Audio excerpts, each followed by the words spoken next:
அனைவருக்கும் வணக்கம். திருக்கழுக்குன்றத்திலிருந்து கோபு கணேசன்.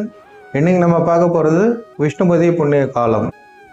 விஷ்ணுபதி புண்ணிய காலம்னா என்ன அப்படின்னா, சூரியனானவர் ஸ்திர ராசிகளில் பிரவேசிக்கும் முதல் நாள் பார்த்தீங்கன்னா விஷ்ணுபதி காலமாக கொண்டாடப்படுகிறது. இந்த நாளில் விஷ்ணுவை தரிசனம் செய்து அவர்களுடைய அருளை பெறுவதுன்றது ரொம்ப ரொம்ப முக்கியம்.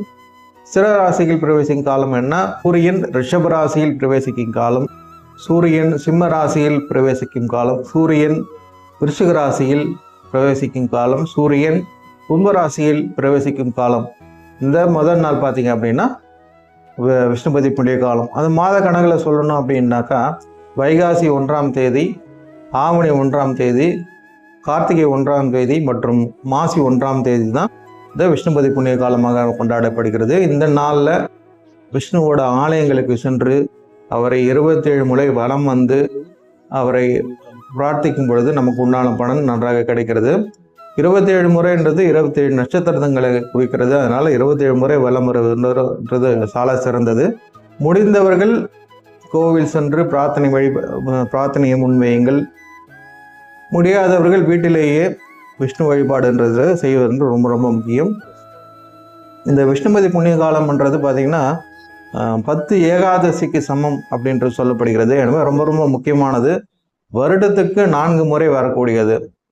12 மாதமும் 3 விதமாக பிரிக்கப்பட்டது. ஷட தீதி, விஷ்ணுபதி புண்ணிய காலம், விஷு காலம் அப்படின்னு பிரிக்கப்பட்டது. ஒரு 4 மாதம் பிரம்மாவிற்கும், 4 மாதம் சிவனுக்கும், 4 மாதம் விஷ்ணுவுக்கும் கொண்டாடப்படுகிறது. அதுவும் இந்த ஆவணி மாதம் 1ஆம் தேதி வரக்கூடிய விஷ்ணுபதி புண்ணிய காலமான ரொம்ப ரொம்ப முக்கியம். ஏன் அப்படின்னா தட்சிணாயன காலங்களில் வருகிறது. அதுவும் முதல் விஷ்ணுபதி புண்ணிய காலம்ன்றதுனால இந்த காலகட்டத்தில் பக்தி மார்க்கத்தில் இருக்கிறது ரொம்ப ரொம்ப முக்கியம்.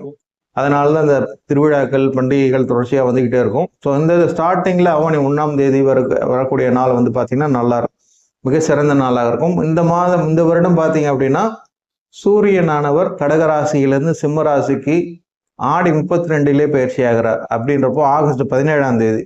ஸோ இந்த நாள், அதாவது சிம்ம ராசிக்கு சூரியன் பிரவேசிக்கும் நாளான இந்த நாள் ஆடி 32 ஆகஸ்ட் 17ஆம் தேதி காலையில் 7 மணிக்கு சூரியனானவர் சிம்ம ராசிக்கு பிரவேசிக்கிறார். ஸோ ஆகஸ்ட் 17 காலையில் 6 மணிக்கு அல்லது பிரம்ம முகூர்த்தத்தில் கோயில் சென்று விஷ்ணுவை வழிபாடு செய்து உங்களுடைய பிரார்த்தனைகளை நிறைவேற்றி கொள்ளுங்கள். முடிந்தவர்கள் ஆலயம் சென்று வழிபடுங்கள்.